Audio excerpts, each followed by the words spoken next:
Welcome to the best sports betting show on the planet. This is WagerTalk Today. I am your host, Andy Lang. It is $5 Tuesday, and we are college football heavy. Jesse's going to break down USC and Illinois, and then he's going to give us two teams to either bet on or fade. Bryan Power is going to join us, and we got to talk this crazy Tigers Guardians situation in Major League Baseball. If you haven't been following this, it's pretty remarkable.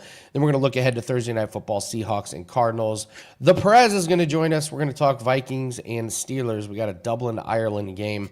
We got a big show. Let's build momentum, guys. Let's keep having a really good week, and let's get it started with Jesse. Jesse, happy Tuesday.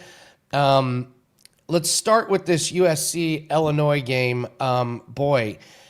Playing Western Illinois than Duke than Western Michigan sure feels a lot different than playing at Indiana for Illinois. What happens there? 63-10. I didn't even watch that game. I just saw the score and was like, oh my God, what is going on? What happened in that game? What happened is Illinois ran into a buzzsaw. You remember, Andy, I came on this show in the preseason. I gave out three teams, dark horses to make the playoffs. Illinois was one of them, and I said they're going to have to win either the game against Indiana or this one at home against USC. They need one of those. So now they didn't just lose. I mean, 63-10. They got just shellacked, and they need this one, or the playoffs are probably not going to happen. Unfortunately for them, they did lose their best defensive back, all Big Ten defensive back, Xavier Scott, with an injury. In fact, their entire secondary is just decimated by injuries, and that's really bad news with USC coming to town. Jaden Maeva is lighting it up. He's thrown for over 1,200 yards and 9 touchdowns. USC comes in averaging 53 points per game. I don't have a ton of faith in USC's defense, but I don't see Illinois stopping them here. I expect to see a high-scoring game. The total is at right around 58.5. I think it goes over the number. I'd lean USC, but I think the best bet might be the USC team total due to the injuries to the Illinois secondary. And this is a spot where I'd love to come back with Illinois after they got beat that bad to, sort of a bounce-back game. But when you don't have the personnel, especially the secondary, when you're facing USC, a Lincoln Riley team, it's just a terrible situation for Illinois here. Been pretty impressed with Lincoln Riley and the job he's done this season. It feels like he's working wonders with that quarterback. He's done a masterful job. So I get pretty big coaching edge to USC, correct? Do you agree with me on that? When you first said that you were impressed with Lincoln Riley, I sort of scratched my head because he was basically on the hot seat until I know. So yeah, I mean, certainly we're only 3 games into the season, so I think I'm a little bit skeptical on give it a while, give it, but yeah. They're off to a great start. It does look like they hit on the quarterback. I like Bielema too, though. I'm a Bielema guy. That's why like I said, I was high on Illinois, and I would probably have Illinois if it wasn't for the injuries, to be honest with you. But with those injuries, it changes a lot. All right. Each week we give you the option, 2 teams to bet on or fade. It's obviously a lot more fun to just give us teams to fade. So I'm assuming that's what you're doing. You noticed I've never chose to bet on. It's always fade. Well, give us 2 teams we're fading this week. Well, I guess if people didn't think I was nuts already, they're going to think I'm nuts when I tell them who to fade this week, because Ohio State, and it's hard to convince anybody to fade Ohio State. They are the defending national champions, but I'm putting them on upset alert this week. They're heading to Washington. They opened as a 10-point favorite. That line's down to 8.5. And I know everybody's going to look at this and say Ohio State win by double digits at Washington. That's easy. It's not easy to win at Washington. Just ask USC. Just ask Oregon. This Washington team is very competitive, and they have a huge edge at quarterback, in my opinion, here. This is Julian Sayan's first road start. Sayan, I'm not that impressed with him so far. In fact, Ohio State hasn't really played anybody outside the Texas game.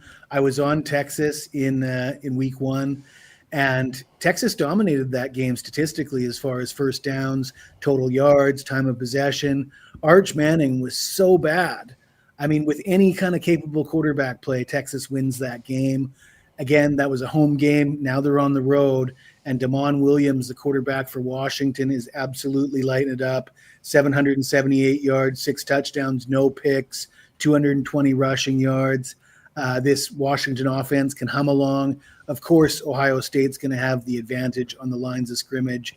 Washington probably wants to turn this into a bit of a shootout, but certainly this is going to be a tricky spot for Ohio State. So I think they're on upset alert. Take the points, sprinkle on the money line. Let's go Dogs, Huskies. All right, next team. I gotta agree with you on this one, but I still don't like it. But go ahead. Who are you fading? Florida State. Yeah, they beat Alabama in week one. If you remember this summer, quarterback Thomas Castellanos said, Alabama, they can't stop me. They don't have Nick Saban to save them. I tore up the ACC by my own damn self, he said. These were his comments to reporters. This was a quote he gave as bulletin board material for the Alabama Crimson Tide. Obviously, a very foolish move. But what happens? He looks like a genius. He did all the talking, but he backed it up. They beat Alabama. So really inflated egos. The Seminoles, people love the Seminoles. It's hard not to like the Seminoles after beating Alabama, but that was a home game. And, since then they've played a couple cupcakes. Who did they play? East Texas A&M.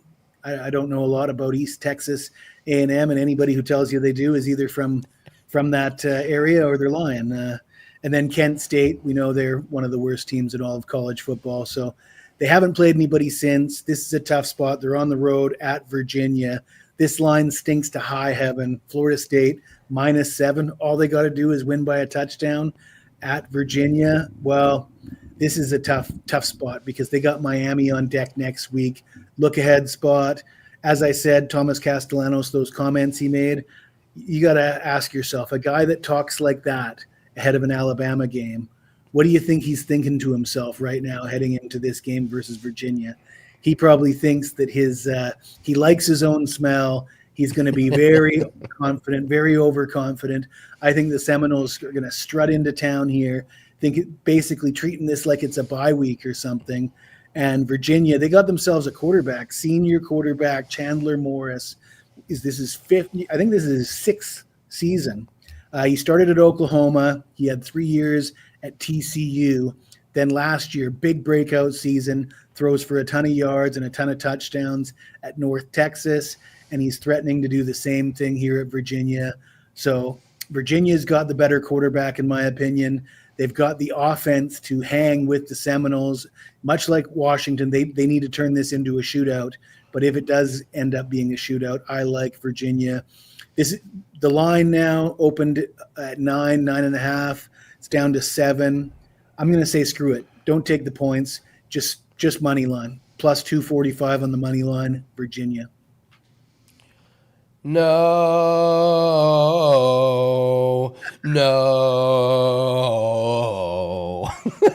All right. I can't argue with the breakdown. I can't argue with the numbers, but I'm a Florida State fan. So great breakdowns as always, Jesse. It's $5 Tuesday. Tell everyone what you have up. I've got a big baseball play for $5 Tuesday, and I'll be working on that football card. Tough loss last night with the Ravens. And now my record is taking a big hit. I'm down to 14-3 with the NFL so far this season. I'll try to do better next week, guys. Thanks, Jesse. Let's try and get it together, please. Come on. I'll try. All right. 14-3. Very impressive. Congratulations on that.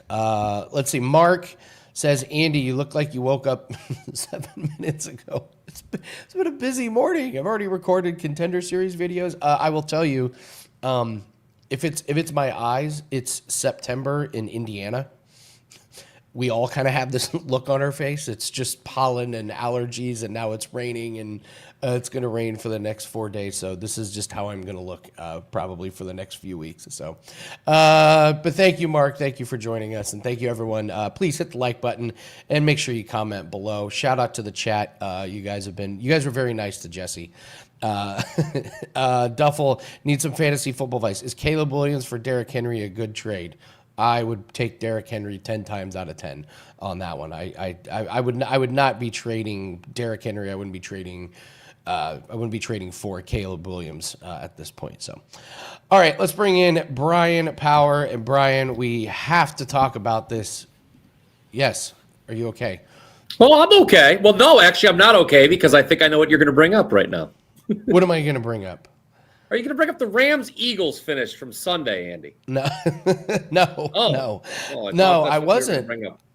No, we this Tigers and Guardians game that you're going to break down, and this, like, the Guardians are one game away from the Tigers. I mean, this is crazy. If everybody hasn't been following baseball, Bryan, set the scene for us of what's going on in the standings here. This was the Tigers team that looked like world beaters a couple months ago. So what's going on here? Sure, I'd be happy. This is a much more pleasant topic for me to talk about than what I thought you were going to bring up there, Andy. So yes, let's talk about the Tigers and the Guardians.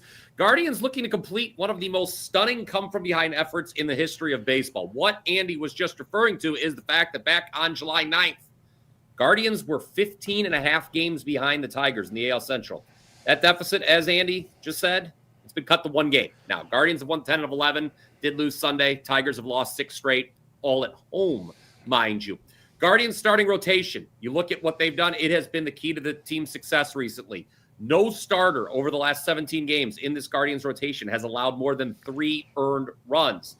Tonight's starter, Gavin Williams, he's allowed 3 earned runs or less in 6 consecutive starts, not to mention he has a 1.67 ERA in 6 career starts against the Tigers. That includes 11 scoreless innings in 2 matchups this season. However, Andy, Gavin Williams not the better starting pitcher in tonight's matchup. That honor goes, of course, to Jessie Schule of Detroit, who has posted a .41 ERA in 3 starts versus Cleveland this year. 32 strikeouts against only 2 walks in 22 innings pitched. The Guardians, for all their recent exploits, still second fewest number of runs scored at home this season, ahead of only Kansas City. If the Tigers are going to win this game, guys, and I know there's a lot of people listening to the show, I can see from all the comments about the Lions, one would assume that a lot of people are rooting for the Tigers not to blow this year. I know many in the WagerTalk, if not everyone in the WagerTalk home office, is rooting for the Tigers not to blow this. Well, allow me to say what they already know. If the Tigers are going to win tonight, it's going to be on the arm of Schule. And I think they could score at least 2 runs off Williams, and that would be enough to be leading after 5. Honestly, I think 1 run might be enough for the Tigers to be leading after 5 here, Andy. So I will recommend to lay the half run in the first 5. Tigers first 5 run line is my official lean for this one. All right, let's talk Eagles ramp. No, Can I bring it up? Because I actually, you're our next guest here on the program, Mr. Prez. I spoke to him after the game because I had the Rams, he had the Eagles, and he said, he was very nice. What Prez said to me, he said, "Bri, I read your write-up was fantastic. You had this handicap the whole way. That is a brutal loss." I said, "Well, thank you. It doesn't make me feel any better, but at least I wrote well about the game." Look, I was on End Zone Live for the first half with you and Prez, Kelly Stewart, others, a cast of thousands, if you will. And when I left that stream, the Rams were winning 19-7. I migrated down to the basement. They scored a quick touchdown. They were up 26-7, and I was feeling pretty good, Andy. And I said, "Oh, okay, we'll just coast in." From that point on, I never felt good again about the game. And I know really no, I told this to Prez. I saw it coming the whole way. Dan Alexander, you think you're so tough with your Google Docs and your tush push. You think you're so great, don't you, buddy? Okay, let me tell you, I saw it coming the whole way. So Andy, and you know this, maybe you're more positive than I am. when I've got the lead on when I'm covering on the final drive, I just want the game to end. I don't want anything crazy to happen. I'm just like, get me to I was screaming at the television, get me to triple zeros. Get me to triple zeros. And then when they get ready to line up for the game-winning field goal, I'm like, all right, please, dear God, just don't let this get blocked. Just get the ball in the air. And as soon as that ball got blocked, like, time freezes. I knew it was going to happen. You know, truth be told, Teddy scared the crap out of me when he came on that show at the outset. He's like, oh, a lot of sharp money just came in on the Eagles, because already I was feeling like the Rams were kind of a square dog. So I just felt sick to my stomach. Even when they gave up that touchdown right away to make it 26-4, I said, guys, this one ain't going to be easy. And it wasn't, and they lost. So I saw it coming the whole way, truth be told. Was that, I mean, that's an all-time worst. Okay, worst so I'm going to beat. argue. Was that your worst? Well, I had Miami of Ohio on Saturday as well, which is why I knew it was coming, because it was the same damn thing. Look, I was happy that the Eagles blocked that first of the two kicks, Dan, because it meant that if the Eagles went down and scored a touchdown on that drive, which they did, and got the two, I was going to avoid overtime. So, I mean, yes. I already, Andy, I guess the moral of the story is not just to me to be ranting like a loon here on the program, but it is that I saw it coming the whole way, and I was just going through the various permutations in my head. How are the Rams going to blow this? How are the Rams going to blow this? And the answer to that question is they were going to have the game-winning field goal blocked and returned for a touchdown. Someone take the graphics away from Dan. It's getting a little... I'm gonna hold on, Andy. This will maybe get him to stop. Dan, I like you a lot. I think you're a very fine person. Congratulations on your recent marriage. But if you're not careful, I will curse this Eagles team like I did 2 years ago when you yelled at me when they were 9-1. Oh, look, they're 9-1. I said all they do is win close. They're gonna regress, and guess what? They lost that year in the wild card round. I think my worst beat, we had a soccer team to not score a goal, and they had 0 shot attempts. Like not 0 shots on goal, 0 shot attempts, except the other team's defender kicked the ball off his own face into the goal, and they scored an own goal. So we lost the under half a goal on a team that had 0 shots. That's always lovely, isn't it? I still don't know how that happened.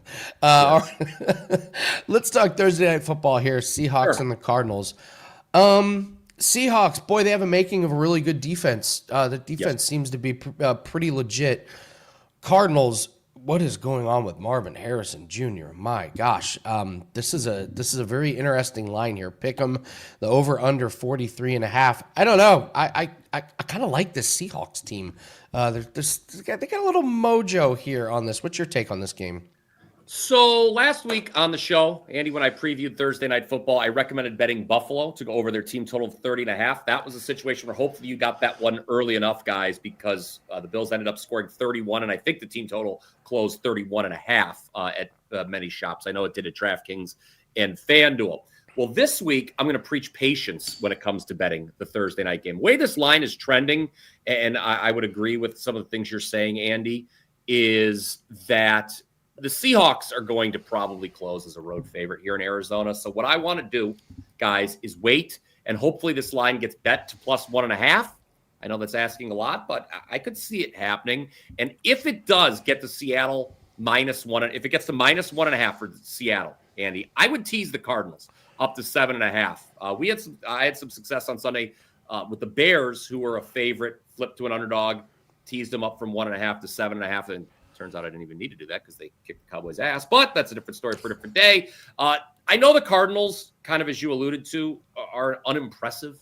2-1. Marvin Harrison, MIA. Running back James Conner has been lost for the season. But all 3 of their games have been decided by 7 points or less. And Seattle, as impressive as these final scores look the last 2 weeks, double-digit wins, I don't trust them to win by margin on the road. Not with Sam Darnold as quarterback. Full disclosure, I was not very high on the Seahawks coming into this year, so maybe I was wrong.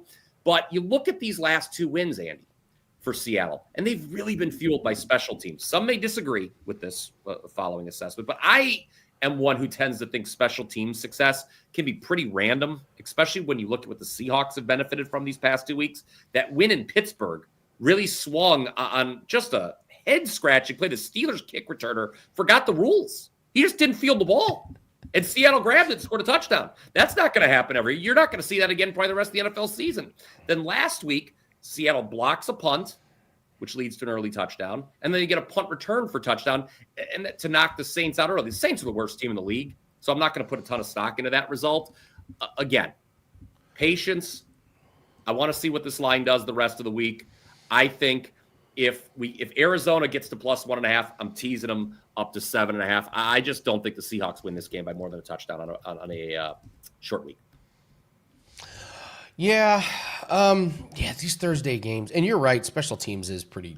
It is pretty. It can random, be, but I mean, some teams are good at it. But you look at what Seattle did to that against a crummy New Orleans team, and against I mean, that's a middle school level mistake that Pittsburgh made against Seattle, just forgetting to field a kickoff.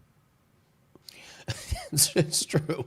It is kind of weird that of all the teams in the league that like have this complete weapon as a kicker, it's Dallas. You wouldn't think Dallas would be the team that like comes up with this amazing thing, but they got a guy that can just hit 70-yard field goals out of nowhere. So yeah, special teams. We saw a lot of block kicks. I don't know. It doesn't seem to be that. It doesn't seem. It's like, where did all those come from? Like, do you have that play in your back pocket that you just held till the end of the game? I don't know. Kind of crazy. All right, Brian, it's $5 Tuesday. What do you have up for everyone? And also tell everyone about the Blitz. Yes. Let's start with the Blitz. Every Thursday, 1 p.m. Eastern, live, immediately following Andy right here on WagerTalk Today. I am joined each and every week by the great Ross Benjamin and Ralph Michaels, breaking down the college football slate. Lots of good games on the docket this Saturday. We got Georgia, Alabama, and Penn State, Oregon. If you want to hear about those games and anything else, here's the important part, guys. If you want to get our opinion on any game, tune in live, ask. We will address all of those questions over the course of the hour. We're happy to do it. We'll give you free plays as well, each of us, at the end of the show. So check that out, the Blitz live, 1 p.m. every Thursday, immediately following Wager Talk Today. And for Tuesday, today, yes, I do have a $5 play up. Andy, it is in Major League Baseball. Let's not forget about Major League. I know all we tend to do this time of year is gravitate towards football and forget about other sports. You mentioned soccer, Andy. I'm 3-0 in soccer over the last 30 days. Major League Baseball over the last 30 days, we've hit 66%, including 5-1 over the last week. So take a look at this $5 play. I've got WT.buzz/BP for tonight. $5, obviously, as the promotion goes. We look to keep it going in MLB. Awesome stuff, Bryan Power. Thank you very much. Good luck on your $5 play. And yeah, check out Blitz. It's live, interactive. You can ask any questions. So make sure you're there Thursday at 1 o'clock Eastern. All right, Johnny Detroit is taking his victory lap in the comment section, as is all the Detroit Lion fans. Congratulations on that big win. They look great, man. What else can you say? The Ravens can't stop anybody with running. Derrick Henry can't stop fumbling the ball. And now all of a sudden this Chiefs-Ravens game this week just is massive, massive game. So it should be interesting. But congratulations to all the Detroit Lions fans. That was a very, very fun game for you guys to watch.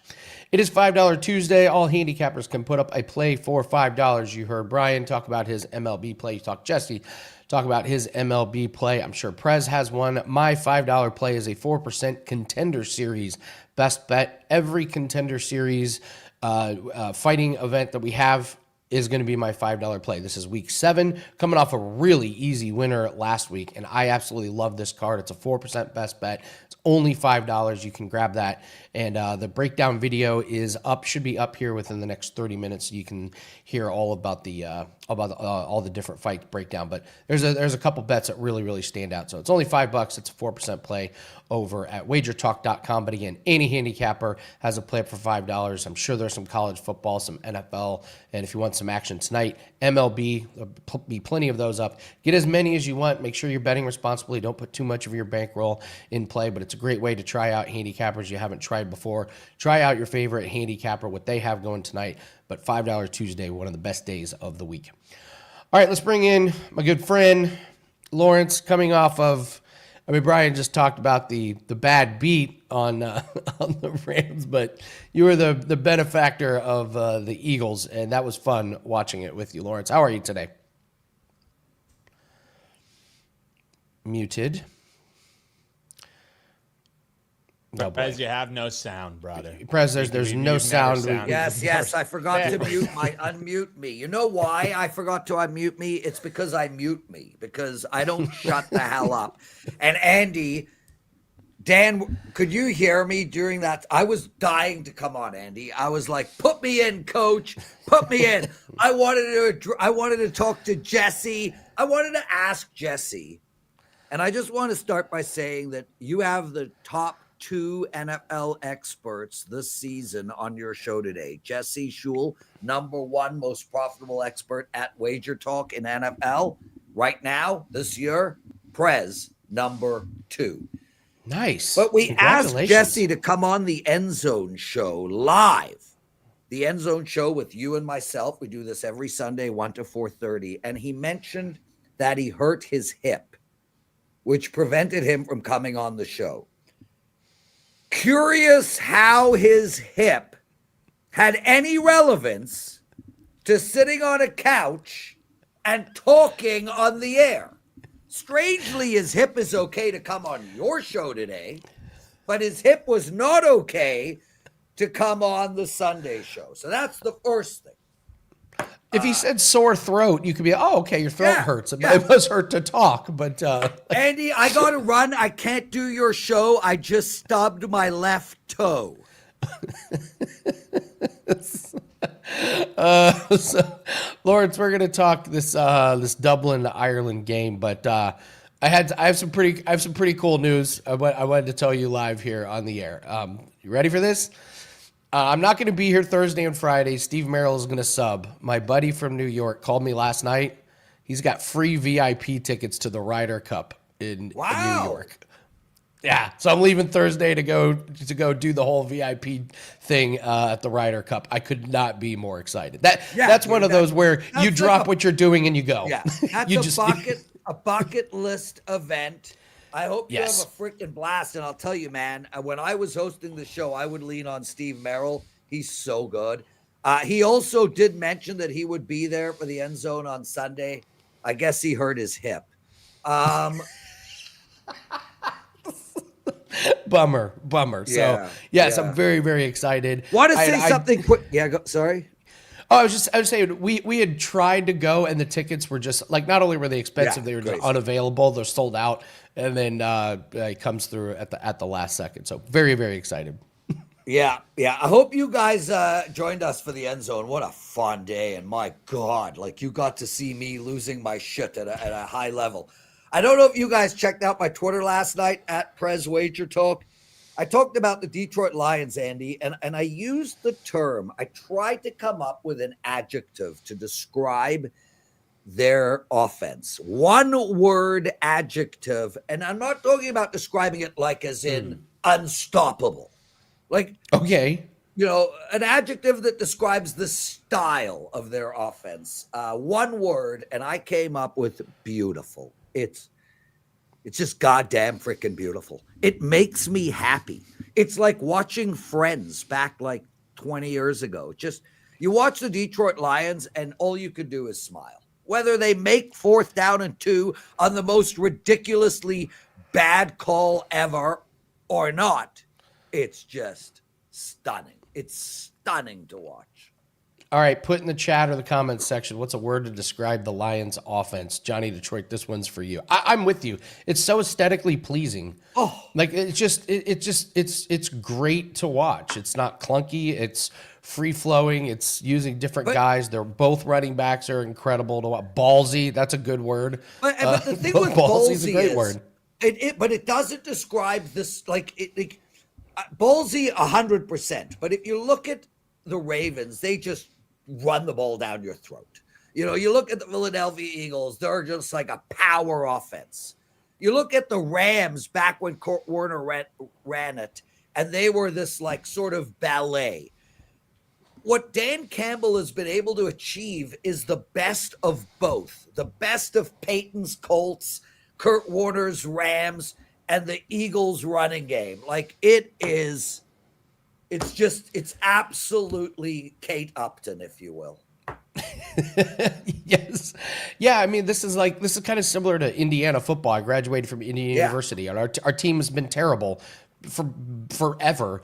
And we get a new coach, and all of a sudden, you know, they're winning. But the best part is they're fun to watch. That's what when your team that you root for is fun to watch. It just it's night and day different. So I've become a Lions fan. I just want to let everybody know. It. I now finally. It has been 20 years since I've cheered for a team. That team was the Dallas Cowboys way back when. I am finally found a team to cheer for. The Bills on one side, Detroit on the other. Well, let's talk about this Vikings and Steelers game in Dublin. We only send our best over there, so of course they're going to get old Aaron Rodgers with Carson Wentz as the quarterbacks. So what's your breakdown? How do you break down this game? It's early start for them, 9:30 our time. I mean, the thing we have to figure out first is what kind of tariff will be levied on this game. Are they allowed to bring their kickers? Do they have to leave half the team behind? Will they be deducting points? Are touchdowns only worth 4, field goals 1? So those things have to be researched in depth before we break the game down. And I don't know the actual tariff rule for the NFL going into Europe. So assuming it's all the same. I love Minnesota in this spot, Andy. And this is a straightforward bet on Minnesota and a bet against Pittsburgh. Let's start with Pittsburgh. This team's horrible, Andy. I think it was 14-14 with New England driving to win the game. And the turnovers were 5-0 Pittsburgh. If you get 5 turnovers and you're in a dogfight with 3 to go, you suck, California Bears. But with that said, Minnesota is way better than most people think. And what we are finding out, Sam Darnold, JJM, Carson Wentz, Kirk Cousins, it doesn't matter who is behind center. Their coach is a god. He is a quarterback whisperer at the highest freaking level. Minnesota's defense is better than Pittsburgh's. Minnesota's offense is better than Pittsburgh's. Minnesota's quarterback is at least, born in the last 70 years. I think Minnesota's the play here. I'd like to see more money come in on Pittsburgh so we could get it down to -2 and I can come back with a money line at -135. But I do not believe in Pittsburgh, and I do believe in the Vikings. So that's where I'm going. With all that said, Andy, I find it really hard to bet these games overseas, and I think they all should ultimately be stay-away games. Crazy shit happens over there. So I'm likely not going to get to the window, but if this game was played on a neutral field in America, the Vikings -7.5. -7.5. Wow, you hate the Steelers team. Well, it's not a hate. I hate not. Well, Sports I do hate things. Sports hate. Yes.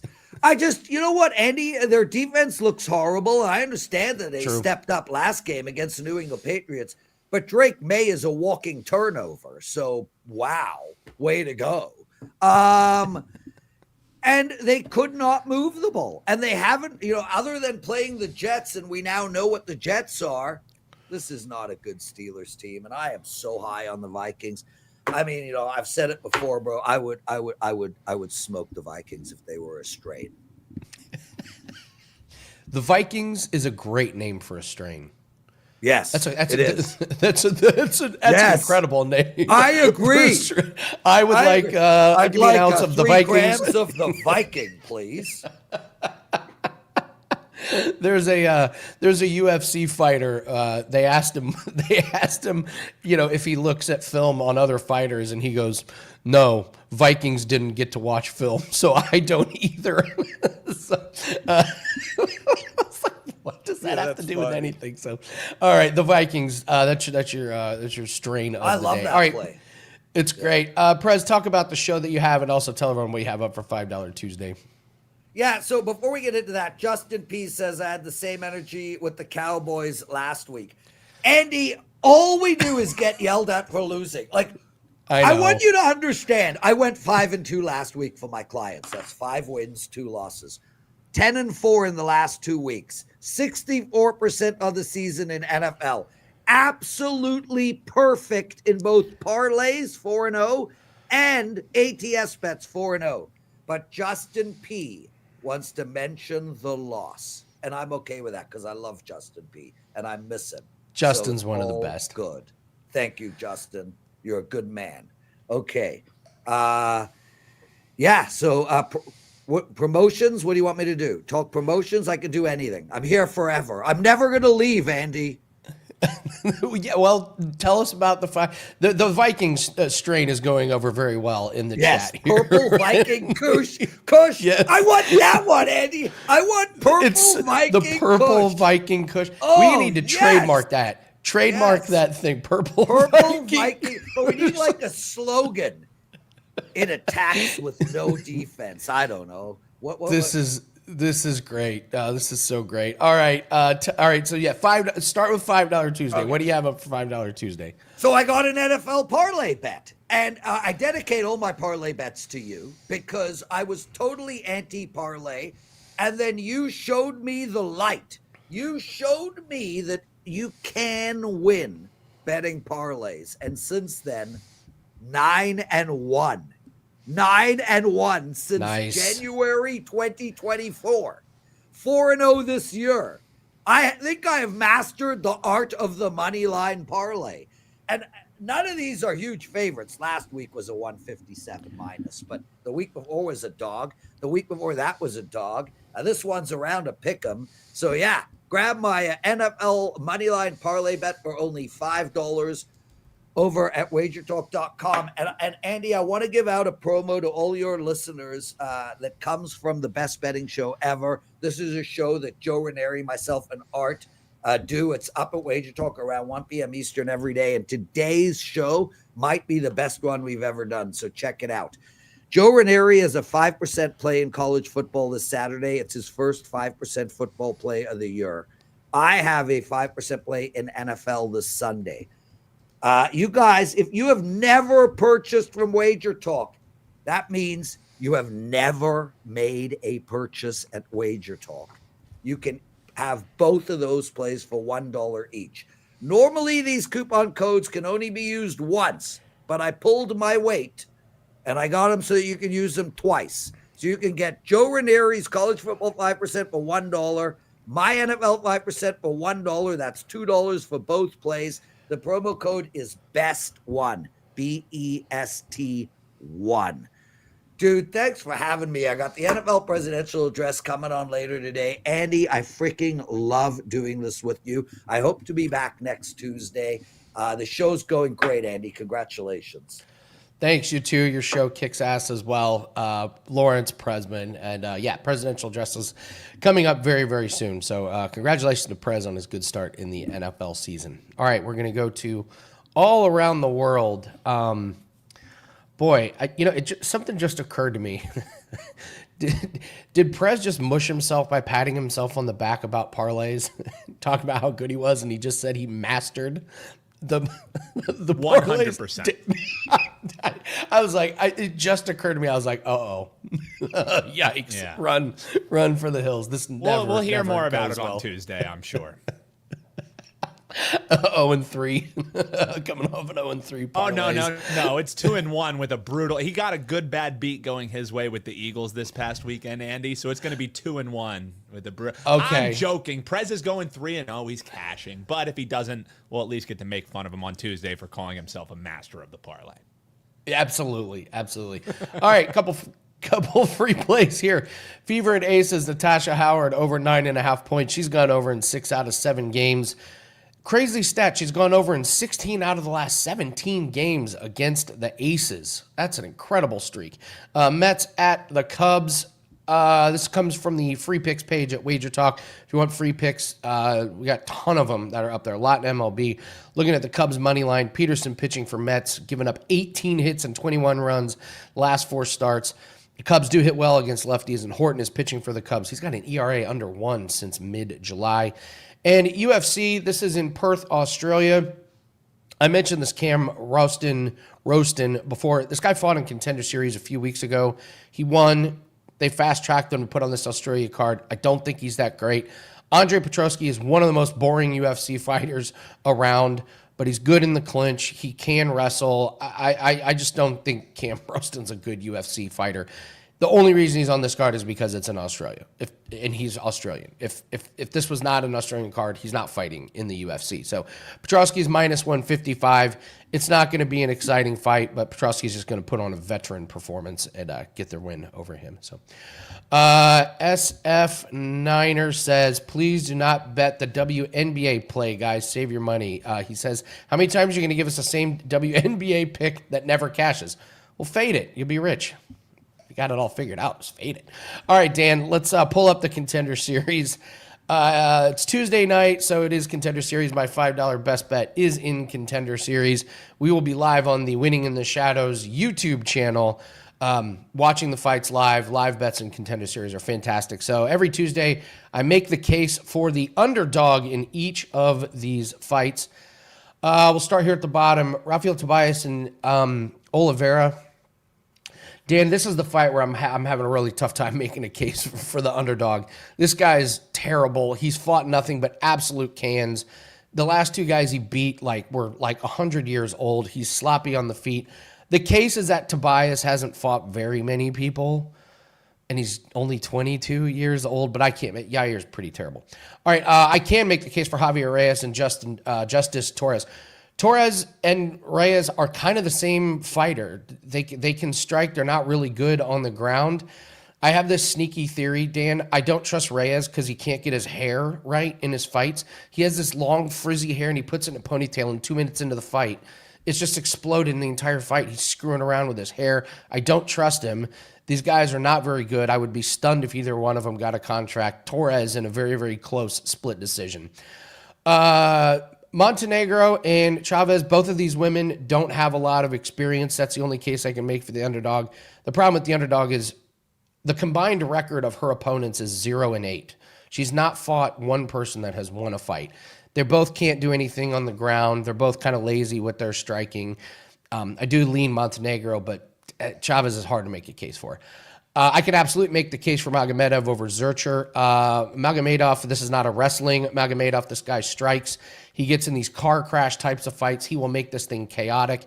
He has bad striking defense, but man, is he resourceful. If he gets in trouble, he can switch things around. I actually expect this fight to start off on the feet in the first round, kind of in the second round, it starts to take place on the ground a little bit where Zurcher wants it to. But Magomedov, his striking is good. He's got finishing ability. He can absolutely take Zurcher in this one.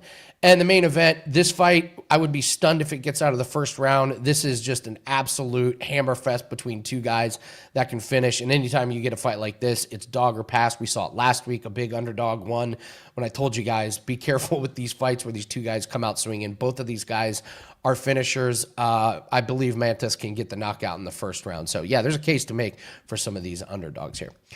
All right, that's going to do it for us. Great show, everyone. Please hit the like button and leave a comment below. Special thanks to Jessie and Bryan and Prez for making this a great show. Take advantage of $5 Tuesday. All handicappers can put up a $5 play. Appreciate all you guys. Get as many of those $5 plays as you want, but bet responsibly. We're going to be back tomorrow, and I will do a Ryder Cup breakdown on tomorrow's show. So if you want some Ryder Cup picks, I'll do an extended Ryder Cup segment tomorrow at the end of the show. That way we get our Ryder Cup content in here. So thanks so much. Have a great Tuesday. Good luck on all your bets, and take care.